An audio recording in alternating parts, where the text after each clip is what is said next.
शुरुआत होती है जहाँ पर जिन्हो अब कैसे से वापस आ चुका है और अब वो कह रहा होता है कि एलिक्सर ऑफ लाइफ को बनाने के लिए 3 इंग्रेडिएंट्स की जरूरत होती है। उनमें से मुझे 2 तो मिल गए हैं, मुझे अब बस एक इंग्रेडिएंट की जरूरत है जो कि है purified blood of the demon monarch. जिन्हो अब कह रहा होता है कि जब मैं वापस से उस इंग्रेडिएंट को लेने जाऊंगा तब मुझे और भी ज्यादा ताकतवर होकर आना पड़ेगा। अभी कैसे में जाकर मैं काफी ताकतवर हो चुका हूँ, पर ऑफिशियली तो मैं एक ई रैंक का हंटर हूँ। इसकी वजह से मैं हाई लेवल के रेड्स को पार्टिसिपेट नहीं कर पाऊंगा और मैं ताकतवर भी नहीं बन पाऊंगा, इसलिए मुझे फेक करना बंद करना होगा। मेरी सच्चाई हमेशा तक छुपी नहीं रह सकती, इसलिए मैं आज अपनी हंटर रैंक को रीअसेस करवाऊंगा। अगले सीन में हम लोग को अभी बिल्डिंग का सीन दिखाया जाता है जहाँ पर काफी सारे हंटर्स आए हैं अपनी रैंक को असेस करवाने के लिए, यानी कि वो सभी लोग चेक करवाने के लिए आए हैं कि अवेकन होने के बाद उन लोगों की कितनी रैंक हुई है। इन सभी के बीच में ह्यूमन भी होता है, वो सोच रहा होता है कि आज हम लोग कैसे तरीके के लोगों को रिक्रूट कर पाएंगे। वो अब कुछ लोगों को देख ही रहा होता है, तभी अचानक से उसकी नजर अब जिन्हो पर चली जाती है, जिसे देखकर वो काफी शॉक हो जाता है और अब वो इस चीज के बारे में जल्दी से कॉल करके बेग को बताता है कि जिन्हो यहाँ पर आ चुका है। जो सुनकर बेग भी शॉक हो जाता है और कहता है कि मैं जल्दी से वहाँ पर आता हूँ। अगले सीन में हम अब जिन्हो को देखते हैं जो कि अब वेट कर रहा होता है। वहीं पर एक जो हंटर होता है वो काफी नर्वस होता है। वो बंदा कह रहा होता है कि मुझे अपनी हंटर रैंक काफी अच्छी चाहिए जिससे कि मैं अच्छा पैसा कमा सकूं, इससे शायद मेरी एक्स वाइफ और मेरी बेटी वापस आ जाए मेरे पास। तो दूसरा बंदा उससे कहते हैं चिंता मत करो, अगर तुम्हारी रैंक डी या फिर उससे अच्छी तो जो स्काउट्स हैं वो तुम्हें डायरेक्टली गिल्ड में ले लेंगे। चिंता मत करो, अगर तुम्हारी रैंक ई रैंक हुई तो थोड़ी दिक्कत हो सकती है। ये सुनकर जिन्हो स्माइल करने लगता है और वो सोचता है कि हाँ, जब वो एक ई रैंक का हंटर था तब उसको काफी दिक्कतें हुआ करती थी। इसके बाद जिन्हो को बुलाया जाता है उसकी रैंक को असिस्ट करवाने के लिए। इसके बाद जिन्हो भी अब सामने वाले क्रिस्टल पर हाथ रखता है और अब वो क्रिस्टल ग्लो करता है, पर तभी अचानक से मशीन में एक एरर दिखाई देता है जो देखकर वो चेक करने वाली लड़की कंफ्यूज हो जाती है और वो जिन्हो से कहती है कि एक बार फिर से ट्राई करो। तो जिन्हो फिर से ट्राई करता है पर अब मशीन में फिर से एरर आ जाता है जो देखकर वो लड़की फिर से कंफ्यूज हो जाती है। तभी अब वहाँ पर उस लड़की का चीफ आ जाता है और पूछता है कि क्या हुआ। तो वो लड़की बताती है कि कुछ अजीब हो रहा है, मैं बार बार ट्राई कर रही हूँ पर ये मशीन एरर बता रही है। तो अब वो चीफ भी ट्राई करता है, इसके बाद वो फिर से एरर आ रहा होता है जो देखकर अब वो काफी हैरान हो जाता है। जो देखकर वो लड़की से कहती है कि क्या हुआ। तो वो चीफ कहते हैं कि इस मशीन में कोई भी गड़बड़ी नहीं है, ये मशीन कह रही है कि ये जिन्हो को असेस नहीं कर सकती है। इसका मतलब जिन्हो के अंदर इतनी मैजिकल पावर है कि वो मशीन भी इसे मेजर नहीं कर पा रही है। इसका मतलब जिन्हो पूरी कंट्री में से 10% है जो कि एस रैंक का है। अगले सीन में हमें चोय को दिखाया जाता है जो कि अब जिनचुल से पूछ रहा होता है कि क्या विंग एंड्स के बारे में और इन्फॉर्मेशन पता चली है। तो जिनचुल कहता है कि अभी एसोसिएशन उन लोगों को चेक कर रही है, रिजल्ट आने में अब भी थोड़ा टाइम लग जाएगा। जो सुनकर चोय कहता है कि हाल फिलहाल में तो काफी अजीब चीज हो रही है, जैसे कि रेड गेट वाला इंसिडेंट। मैंने सुना है कि एक आउटसाइडर जो कि व्हाइट टाइगर गिल्ड की रेड में पार्टिसिपेट कर रहा था उसने ही डंजन बॉस को हरा दिया। आखिरकार वो है कौन। तो जिनचुल कहते हैं कि मैं इन्वेस्टिगेशन पर थोड़ा सा लेट पहुंचा था इसलिए मुझे ज्यादा कुछ नहीं पता।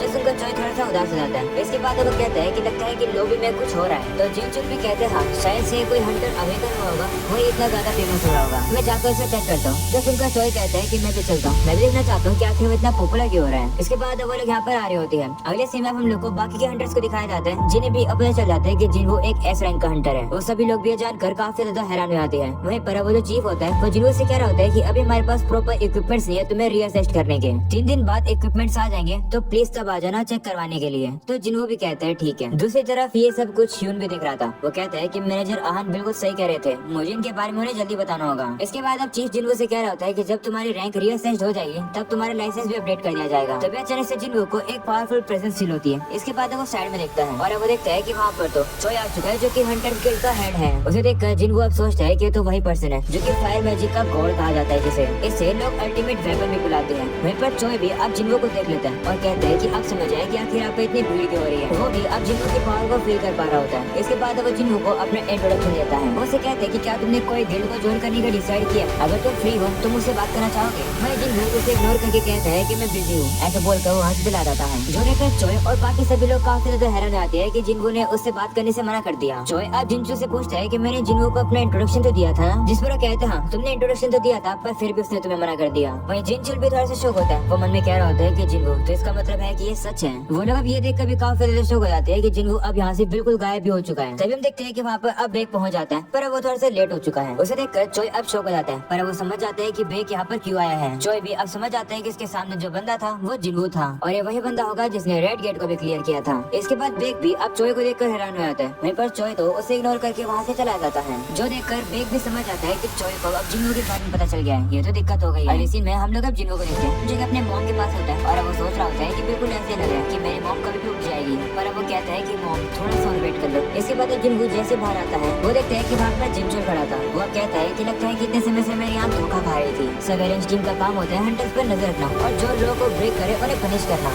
इस पर जिन्हो कहते हैं कि क्या तुम मेरे ऊपर सिर्फ सर्वेलेंस करने आए हो। तो जिनचुल अब कहता है कि जो सर्वेलेंस टीम है वो एक ऐसा ग्रुप है जो कि कि हंटर से रिलेटेड इंसिडेंट को हैंडल करते हैं। पर जब एस रैंक से डील किया जाता है तब हम भी पावरलेस होते हैं। तुमसे मिलने के लिए कोई हो रहा है। इसके बाद हम लोग को पता चलता है कि जिन्हो से मिलने के लिए गो आए हैं। गो हंटर एसोसिएशन के चेयरमैन है। उसे तो देखकर जिन्हो भी हैरान हो जाता है। अगले सीन में वो सभी लोग अब एक साथ बैठे होते हैं, जहाँ पर गो अब जिन्हो से कहते हैं कि फर्स्ट ऑफ ऑल कांग्रेचुलेशन कि तुम्हारी रैंक एस है। अब क्योंकि तुम्हारी रैंक इतने ज्यादा है, हम तुम्हारे जैसे पर्सन के साथ कांटेक्ट बना सकते हैं। वो कहते हैं कि हमारी रीच इतनी ज्यादा है, फिर भी एसोसिएशन के पास ज्यादा स्किल हंटर्स नहीं है, इसलिए हम लोग बड़ी गिल्ड के साथ कम्पीट नहीं कर सकते हैं, जैसे कि पेमेंट वगैरह या फिर फेम वगैरह। जो जिनचुल है वो भी हमारे टॉप लेवल हंटर्स में से एक है और वो खुद ए रैंक का है। चलो मैं सीधा पॉइंट पर आता हूँ। मैं चाहता हूँ कि तुम हमें ज्वाइन करो, मैं तुम्हें एसोसिएशन में एक अच्छी पोजीशन दे सकता हूँ। ये सुनकर जिनको शौक आ जाता है और कहता है कि तुम इतना सब कुछ क्यों कर रहे हो। तो वो बताते हैं कि नेशन की सबसे ग्रेटेस्ट एडवोकेट गवर्नमेंट नहीं है, बल्कि वो हंटर्स है जो कि लोगों को मैजिकल बीस्ट से प्रोटेक्ट करते हैं, जिनके खुद 5 सबसे बड़ी गिल्ड है। पर अगर तुम इनमें से किसी भी गिल्ड को ज्वाइन करोगे तो जो बैलेंस है वो बिगड़ जाएगा। जो हंटर एसोसिएशन है वो नेशन के लिए थोड़ा सा अलग काम करती है, वो एक छठी पाउंड की तरह है जो सुनकर जिन्हों कहते हैं तो फिर इसलिए तुम मुझे ज्वाइन करवाना चाहते हो। तो वो कहते हैं हाँ, इस जॉब के लिए तुम्हारे पास ताकत तो है। इन सब के बारे में तुम्हारी क्या सोच है? ये सुनकर जिनको भी अब सोचता है कि एक काफी अच्छा ऑफर है। ये मुझे जो जॉब दे रहे हैं, अगर मैंने ये जॉब ली तो जो मेरा करियर ट्रैक है वो एकदम गारंटी हो जाएगा। मुझे लगता है कि गो से बड़ी किसी की रीच है भी, और ऊपर से वो खुद एक कमाल के हंटर है। वो पहले एस रैंक के पर्सन थे जो कि इस कंट्री के अंदर अवेकन हुए थे। उनकी मैजिक पावर काफी ज्यादा ग्रेट है। रिटायर होने के बावजूद भी वो काफी ज्यादा पावरफुल है। इनकी बॉडी देखकर विश्वास ही नहीं हो रहा है कि 80 साल से भी ज्यादा की हो चुकी है। अगर मैंने इनका ऑफर एक्सेप्ट कर लिया तो मेरी लाइफ पूरी तरीके से बदल जाएगी। जिनको अब थोड़ा सोचता है और कहता है कि नहीं, मैं तुम्हारा ऑफर मना करता हूँ। ये सुनकर गो शॉक हो जाता है और वो सोचता है कि शायद से जिनको को पैसे चाहिए। तभी जिनको से कहता है कि मुझे सिर्फ मैजिकल बीस्ट से लड़ना है, मेरी जगह डंजन के अंदर है। ये सुनकर गो काफी ज्यादा शॉक हो जाता है और वो जिनको की आंखों में देखकर कहते हैं कि मैं ये देखकर बता सकता हूँ कि जिनको झूठ नहीं बोल रहा है। गो अब काफी ज्यादा एक्साइटेड हो जाते हैं। वो कहते हैं कि इतने सालों में मैंने कभी ऐसी सेंसेशन फील नहीं करी। वो कहते हैं कि अगर मैं सिर्फ 10 साल यंगर होता तो मैं शायद से जिन्हों के साथ मिलकर लड़ सकता। वही जिन्हों कहते हैं कि मेरी बहन घर पे अकेली है, इसलिए मुझे अब जाना चाहिए। तो गो भी कहते हैं ठीक है, मैं तुम्हें ज्यादा फोर्स नहीं करूंगा। इसके बाद अब जिनको वहाँ से चला जाता है। वहीं पर अब गो कह रहे होते हैं कि मैं तो कमाल का पर्सन था कि एक ऐसे रैंक की हीला भी मुझे मना नहीं कर पाते थे। तो अब जिनचुल से कहते हैं कि आज के मेरे सभी काम को कैंसिल कर दो, मैं आज इसी फीलिंग को एंजॉय करना चाहता हूँ। वो अब उसे कहते हैं कि क्या तुम ऐसा ट्रिप पर चलना चाहोगे? तो वो भी कहते हैं ठीक है, अगर आपको कोई दिक्कत नहीं है तो। जिस पर गो कहते हैं कि नहीं, मुझे कोई दिक्कत नहीं है। इसके बाद वो सोचते हैं कि क्या जिन्हो भी ड्रिंक करना पसंद करता होगा। जैसे तो जिन्हो भी अब ज्यादा सोच रहा होता है कि जो एसोसिएशन है वो ज्यादातर डी या फिर ई रैंक के डंजन को हैंडल करती है, पर मुझे जल्दी से जल्दी लेवल अप करना है जिससे कि मैं मॉम को हील कर सकूं। मैं समय वेस्ट नहीं कर सकता हूँ। अगले सीन में हम लोग को दोंगसू को दिखाया जाता है जिसकी अब काफी ज्यादा बुरी हालत है और अब वो हॉस्पिटल में गिरा हुआ होता है। इसके बाद अब जैसे उसे होश आता है वो देखता है कि उसके पास तो डिप्टी चीफ आया है उसे बात करने के लिए। वह उसे कहता है कि क्या हुआंग संग सही में एक मैजिकल बीस्ट है? जिस पर दोंगसू कहते हैं कि क्या देख कर तुम्हें वो इंसान लगता भी है? मेरे लिए तो वो एकदम बीस्ट की तरह था। जिस पर अब चीफ कहते हैं ठीक है, अभी तुम फोकस करो अपनी रिकवरी पर। ऐसा बोलने के बाद वो चीफ वहाँ से चला जाता है। जाने से पहले वो ये भी कहते हैं कि डिस्चार्ज होने से पहले एक बार कमांड सेंटर में आ जाना। तभी दोंगसू कहता है कि हुआंग संग कहाँ पर है? तो चीफ कहते हैं कि कमांड सेंटर अब उसे ढूंढ रही है, पर मुझे लगता है कि वो लोग उसे वापस से लेकर आ पाएंगे क्योंकि उसने तुम्हें जो हरा दिया है इसका मतलब वो काफी पावरफुल है। ऐसा बोलने के बाद अब चीफ वहाँ से चला जाता है। वहीं पर दोंगसू भी अब काफी गुस्से में आ जाता है। वो याद करते हैं कि किस तरीके से हुआंग संग ने दोंगसू की बुरी हालत कर दी थी और ये कहा था कि तुम मेरी फैमिली से दूर रहना अपनी भलाई के लिए। अगर तुम नहीं रहोगे तो मौत भी तुम्हें मुझसे नहीं बचा पाएगी। ये याद करके आप दोंगसू सोचता है कि मेरे लिए कितनी ह्यूमिलेटिंग हार थी। वो मुझे धमकी देकर गया है ना, मुझे पता है कि वो कहाँ पर गया है। मुझे बस अपने गेट्स को लेना है, मुझे सिर्फ आर्टिफैक्ट्स की जरूरत है उसे कुचलने के लिए। इसके बाद अगले सीन में जिन्हो हम लोग को समझा रहा होता है कि आर्टिफैक्ट्स क्या होते हैं। बताते हैं कि जो आर्टिफैक्ट्स होते हैं वो मैन मेड रेलिक्स होते हैं। हंटर्स की दुनिया में जो आर्टिफैक्ट्स होते हैं वो हाई लेवल गेट्स होते हैं जिन्हें तो काफी कमाल के क्राफ्टमैन भी नहीं बना सकते हैं। अगर तुम्हें आर्टिफैक्ट चाहिए तो वो तुम्हें ऑनलाइन ऑक्शन पे मिल सकते हैं। जिन्हो भी अब कुछ आर्टिफैक्ट्स को दिख रहा होता है और वो कहता है कि ये तो कुछ ज्यादा ही महंगे हैं। वो कहता है कि मैं चाहता हूँ कि मेरे सभी गेट्स काफी ज्यादा कमाल के हो जिससे कि मैं डीमन कैसी को पूरा खत्म कर सकूं, और यहाँ तो कुछ काम का मिल नहीं रहा है। इसके बाद अब जिनको देखता है कि उसके पास एक स्पीयर ऑफ एवरेज है जिसको वो ट्रांसफर कर सकता है और साथ में वो उसे बेच भी सकता है। जिनको अब ये भी देखता है कि जो ज्यादातर बेस्ट गियर है सर्कुलेशन ऑफर में वो 20 से 30% परफॉर्मेंस इंक्रीज करते हैं और जिनको के पास जो स्पीयर है वो मैजिकल डैमेज को डबल कर सकता है। इसका मतलब है कि वो उसे हाई रेट पर बेच सकता है। पर अगर मैं ऐसा करूंगा तो लोग ये सोचने लग जाएंगे कि आखिरकार ऐसे कमाल का स्पीयर एक ई रैंक के पास क्या कर रहा है। लोग जरूर ढूंढने की कोशिश करेंगे कि ऐसा स्पीयर आया कहाँ से। पर अगर रिकॉर्ड्स में लिखा होगा कि मैं एक ए रैंक के गेट में गया हूँ तो मैं उसे बहाने के तौर पर यूज कर सकता हूँ, पर मैं एक ए रैंक की रेड को ज्वाइन नहीं कर सकता हूँ। तभी जिनको को एक माइनिंग टीम मिलती है जो कि एक्चुअली में रिक्रूट कर रही होती है, वो भी ए रैंक के गेट के लिए, और इस जॉब को कोई भी रैंक का पर्सन ले सकता है, बस वो फिजिकली फिट होना चाहिए। अगले सीन में हम लोग वापस से गो को देखते हैं जो कि अब जिनको का 4 साल पहले का डाटा देख रहे होते हैं। जिनको की पहले वाली फोटो को देखकर वो कह रहे होते हैं कि ये तो बिल्कुल बच्चों की तरह दिख रहा है। वो कहने लगते हैं कि काफी ज्यादा कमाल की बात है कि इतने समय से जिनको ने इतने समय से हैंडल कर रखा था इतने सारे रेट्स को। तो जिनचुल कहते कहते हैं वो अपनी मदर की जो कि एटर्नल स्लीप में है उनकी ट्रीटमेंट की पेमेंट करता था और साथ में अपनी सिस्टर की ट्यूशन की भी। ये सुनकर वो कहते हैं कि आजकल के यंग लोगों में ऐसी डिवोशन नहीं होती है। इसके बाद जिनचुन कहता है कि रिपोर्ट्स में जिनवू ने हंटर्स गिल्ड रेड टीम को भी ज्वाइन किया है, जिस पर वो कहते हैं कि इतना कुछ होने के बाद भी जिनवू एक बोनस के चारे में फंस गया। तो जिनचुन कहते हैं कि रिपोर्ट्स की माने तो वो उनकी माइनिंग टीम को ज्वाइन कर रहा है। ये सुनकर वो फिर से हैरान हो जाते हैं और कहते हैं कि जिनवू तो सही में काफी अनप्रेडिक्टेबल है। अगले सीन में हम लोग देखते हैं कि जिनवू उसी माइनिंग वाली जॉब पर आ जाता है जहाँ पर वो अपनी रैंक ई बताता है, जहाँ जिनवू का जो बॉस होता है वो उसे कहता है कि यहाँ पर ऑलरेडी काफी सारे लोग हैं तो तुम रिलैक्स करो और हार्डवर्क करना। ऐसा बोलकर वहाँ से चला जाता है। वही जिनवू अब सोचता है कि जो हाई लेवल के डंजन्स होते हैं ज्यादातर उनकी डिमांड ज्यादा डिग्री वाले स्पेशलाइजेशन होते हैं, जैसे कि जो स्ट्राइक टीम होती है वो मैजिकल बीस्ट से लड़ती है और फिर जो माइनिंग टीम होती है वो जाकर डंजन की माने क्रिस्टल्स को कलेक्ट करती है और जो कलेक्शन टीम होती है वो बीस्ट के डेड बॉडीज को कलेक्ट करती है। अगले सीन में हम लोग को अब डंजन के अंदर का सीन दिखाया जाता है जहाँ पर चॉय अपनी टीम के साथ रेडी होता है। वो सभी लोगों को अब पीछे हटने के लिए कहता है, जिसके बाद वो अपनी फायर पावर को यूज करके एक ही पारी में जितने मॉन्स्टर्स होते हैं वो उन सभी को एक ही फायर में खत्म कर देता है। उन सभी के ऊपर हमला करने के बाद वो सभी शील्ड वाले लोगों को कहते हैं सामने आओ। इसके बाद वो लोग भी सामने आकर आगे की तरफ शील्ड लगा लेते हैं, जिसके बाद अब चॉय का जो हमला होता है वह वापस से पीछे आ जाता है पर वो सभी शील्ड अब उन लोगों को बचा लेती है। चॉय अब कह लगता है कि मैंने डेड बॉडीज को ज्यादा नहीं जलाने की कोशिश करी है। इसके बाद वो लोगों भी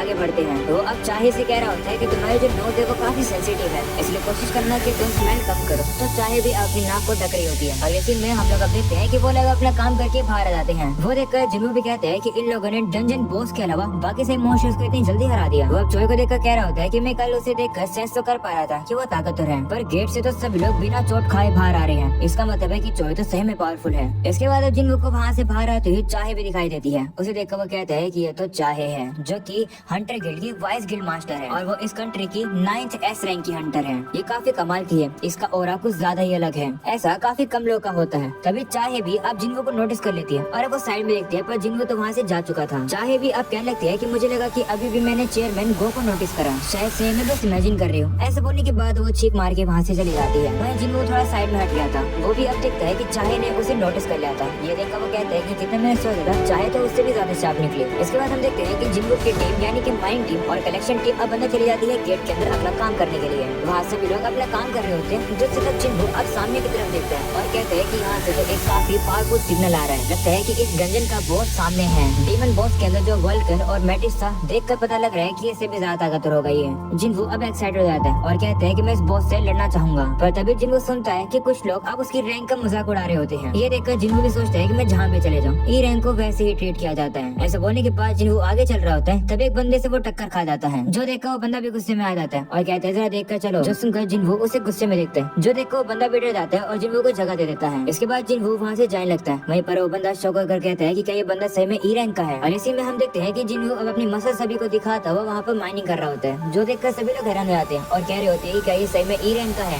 ये तो कुछ ज्यादा ही पावरफुल है। इसके बाद हम लोग अब देखते हैं कि सभी लोगों को अब ब्रेक लेने का समय आ जाता है। सभी लोग अपना ब्रेक ले रहे होते हैं पर जिनवू अभी भी काम कर रहा होता है। वो कहता है कि मैं थोड़ा और काम करूंगा, तो सभी लोग भी मान जाते हैं। वहीं पर सभी लोग अब चले जाते हैं। सभी लोगों के जाने के बाद जिनवू अपनी कुल्हाड़ी को नीचे फेंक देता है और कहता है कि मैं इस मौके को ऐसे ही नहीं जाने दूंगा। ब्रेक 1 घंटे का होता है, मैं जाकर उस मॉन्स्टर से लड़कर आता हूँ। ऐसा बोलने के बाद जिनवू अब बॉस के चेंबर के पास पहुंच जाता है और अब उसे फील आता है कि इसके अंदर जो भी बॉस है वो काफी ज्यादा ताकतवर है। जिनको कहता है कि मैं रियलाइज कर रहा हूँ कि मुझे इस बॉस को नहीं हराना चाहिए। अगर मैं ऐसा करूंगा तो गेट क्लोज हो जाएगा, जिससे कि हंटर गिल्ड का नुकसान हो जाएगा, पर कोई बात नहीं, इससे मुझे क्या फर्क पड़ता है। ऐसा बोलने के बाद जिनवू अब बॉस से लड़ने के लिए तैयार हो जाता है। वो अब जाने ही वाला होता है पर तभी अचानक से वहाँ पर चाहे आ जाती है, जो कि उसे देखकर कहती है कि आखिरकार तुम यहाँ पर क्या कर रहे हो। वही जिनवू उसे देखकर शौक हो जाता है और अब यही हो जाता है ये एपिसोड खत्म। सब्सक्राइब किए बिना मत जाना।